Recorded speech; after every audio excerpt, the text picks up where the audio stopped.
औज़ु बिल्लाहि मिनश शैतानिर रजीम बिस्मिल्लाहिर रहमानिर रहीम इन्नमा युरीदुल्लाहु लियुज़हिबा अन्कुमुर रिज्सा अहलल बैती व युतहिरकुम तत्हीरा। सदक़ल्लाहुल अज़ीम। सामईन, कोशिश की गई है कि आपको जो मालूमात फ़राहम की जाएं बिल्कुल तस्दीक शुदा हों। इस सिलसिले में पहले कई कुतुब का मुतालिया किया जाता है और फिर उलमा कराम के बयानात की रोशनी में हक़ाइक़ को सामने रखते हुए आपके सामने पेश किया जाता है। तो जनाब, आज का मौजू है हज़रत इमाम मुस्लिम बिन अकील रज़ी अल्लाह ताला अन्हो के दो बेटों की शहादत का वाक़या। तो जनाब, ये दो बच्चे हज़रत इमाम मुस्लिम बिन अकील रज़ी अल्लाह ताला अन्हो के साथ मदीना से कूफा आए थे, क्योंकि जब हज़रत मुस्लिम बिन अकील मदीना से कूफा के लिए रवाना होने लगे तो आपने अपनी एक बेटी हज़रत बीबी सकीना को हज़रत इमाम हुसैन रज़ी अल्लाह ताला अन्हो के हवाले किया और कहा कि आका, अगर कूफा में हालात सही हुए, आप वहाँ तशरीफ़ लेके आए तो मेरी बेटी को भी साथ लेते आना। और ये बेटे जिनके नाम मोहम्मद और इब्राहीम थे, ये बेटे कहने लगे कि अब्बा जान, हम आज तक आपके बगैर कभी सोए नहीं, आपके बगैर हमें नींद नहीं आएगी, इसलिए आप कूफा जा रहे हैं तो कूफा हमें भी साथ ही लेते जाएं। हज़रत मुस्लिम बिन अकील औलाद की मोहब्बत से मजबूर होकर अपने बेटों को भी साथ ले गए। और बाकी मैंने पिछले वाक़या में हज़रत मुस्लिम बिन अकील रज़ी अल्लाह तआला अन्हु की शहादत पिछली वीडियो में बयान की थी। तो नाजरीन, जब हज़रत मुस्लिम बिन अकील ने महसूस किया कि यहाँ हालात कुछ ठीक नहीं हैं, तो हज़रत मुस्लिम बिन अकील रज़ी अल्लाह तआला अन्हु ने अपने बेटों को काजी शरई के हवाले किया और उससे कहा कि आप अगर मुझे शहीद कर दिया जाए तो मेरे बच्चों को किसी न किसी तरीके से मदीना पहुंचा देना। तो जनाब, जब हज़रत इमाम मुस्लिम बिन अकील रज़ी अल्लाह तआला अन्हु को शहीद कर दिया गया और काजी शुरै को ये खबर पहुंची तो काजी शुरै ने बच्चों से लिपट लिपट कर जब प्यार किया तो बच्चों ने काजी साहब से सवाल किया कि जनाब, मदीना में तो इस तरह का जो सलूक आप हमारे साथ कर रहे हैं, यतीमों के साथ किया जाता है, कहीं ऐसा तो नहीं कि हम यतीम हो गए हैं, हमारे बाबा जान को शहीद तो नहीं कर दिया गया। तो इस पर काजी शुरै खामोश रहे और काजी शुरै ने अपने बेटे असद को बुलवाया और कहा कि एक काफिला कूफा के बाहर मौजूद है और वो मदीना जा रहा है, तो आप इन बच्चों को उस काफिले में शामिल कर दो ताकि ये मदीना पहुंच जाएं। फजर के वक्त असद उन बच्चों को लेकर उस काफिले की तरफ रवाना हुआ। तो नाजरीन, जब वहां पहुंचा तो हुआ ये कि काफिला वहां से रवाना हो चुका था।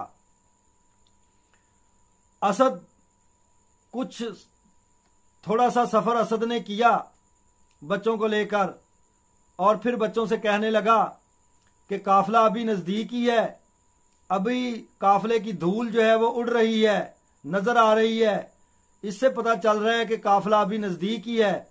तो आप ऐसा करें कि दौड़ लगाएं और काफिले के साथ शामिल हो जाएं। बच्चे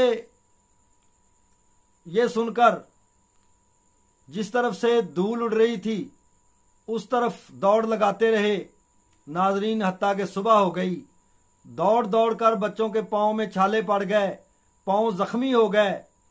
जब सुबह हुई तो क्या देखते हैं कि बच्चे एक आबादी के बाहर खड़े हैं। बच्चों ने मशवरा किया और आबादी के अंदर दाखिल हो गए तो क्या देखते हैं कि वो आबादी कौन सी आबादी है, वो कूफा ही है।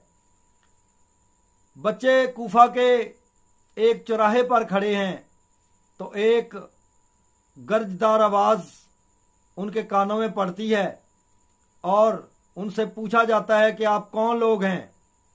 बच्चों ने कभी झूठ तो बोलना सीखा ही नहीं था, सादात थे, अहले बैत थे, सिर्फ सच बोलने वाले थे।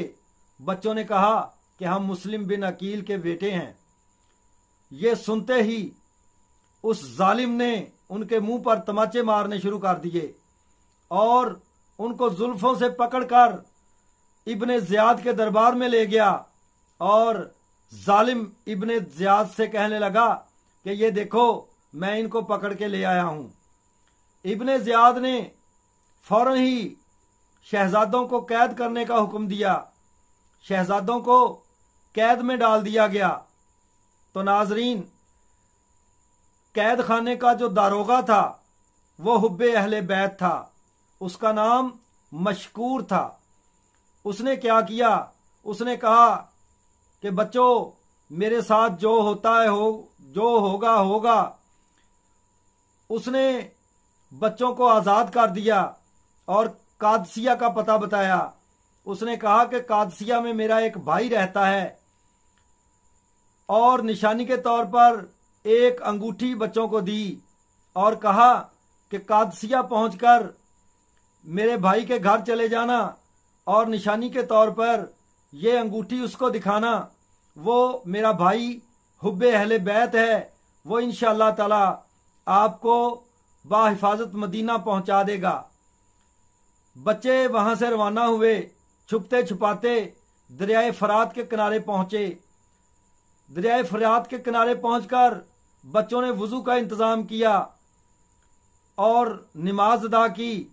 उसके बाद बच्चों ने मशवरा किया कि रास्ते में रात हो जाएगी, ऐसा किया जाए कि यहां कहीं छुप जाते हैं, जब सुबह होगी तो यहां से रवाना हो जाएंगे।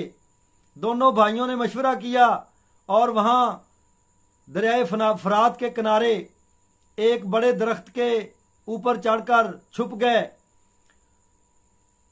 किस्मत ने साथ ना दिया तो क्या होता है कि वहां एक कनीज दरियाए फरात से पानी भरने के लिए आती है।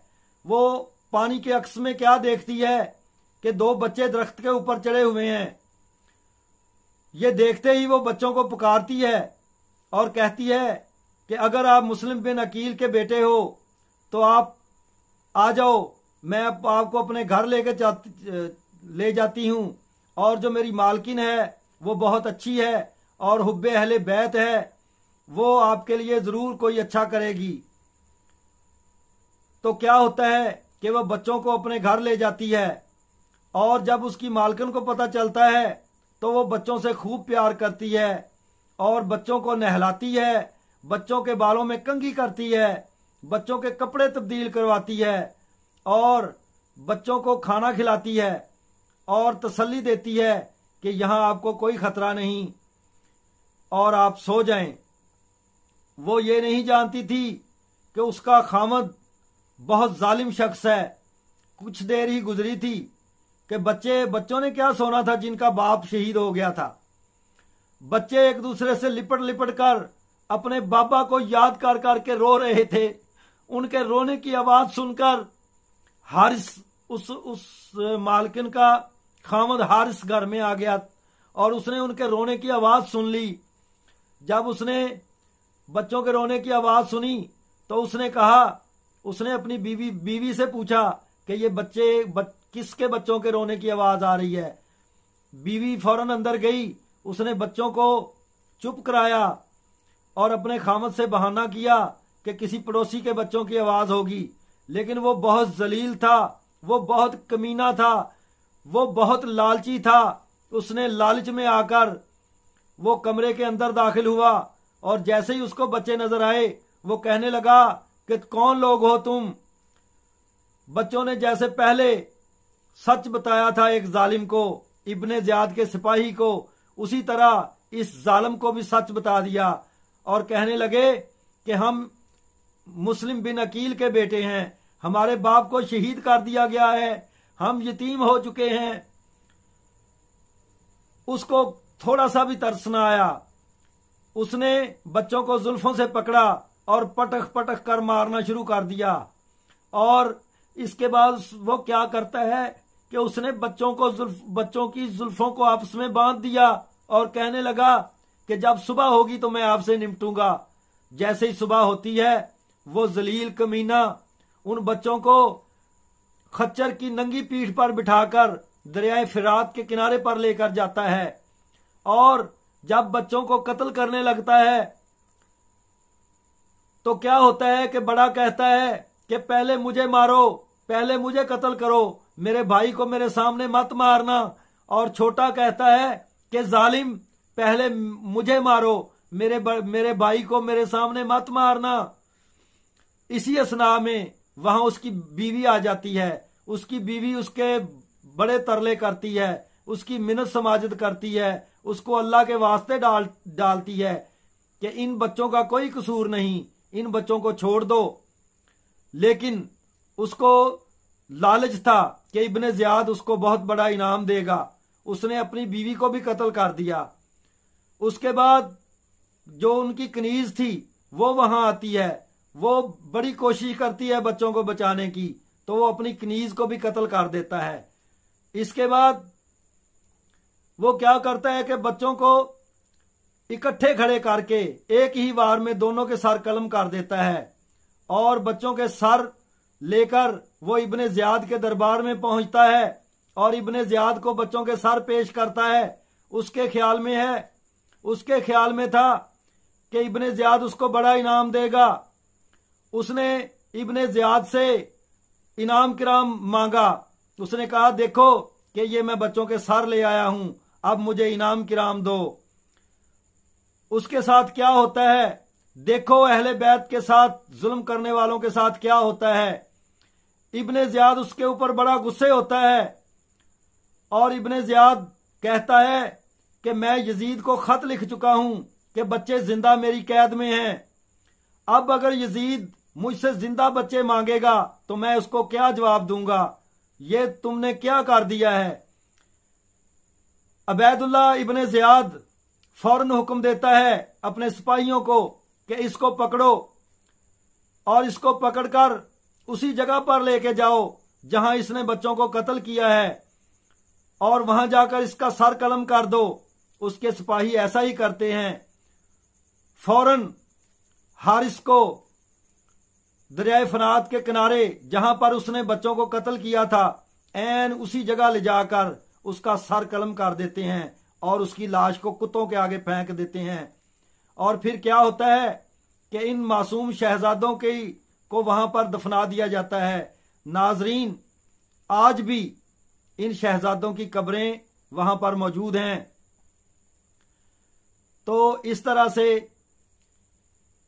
जालिम जिन लोगों ने अहले बैत के साथ जुल्म किया उनका इस तरह से अंजाम हुआ और इस तरह से इन दो मासूम बच्चों की शहादत हुई।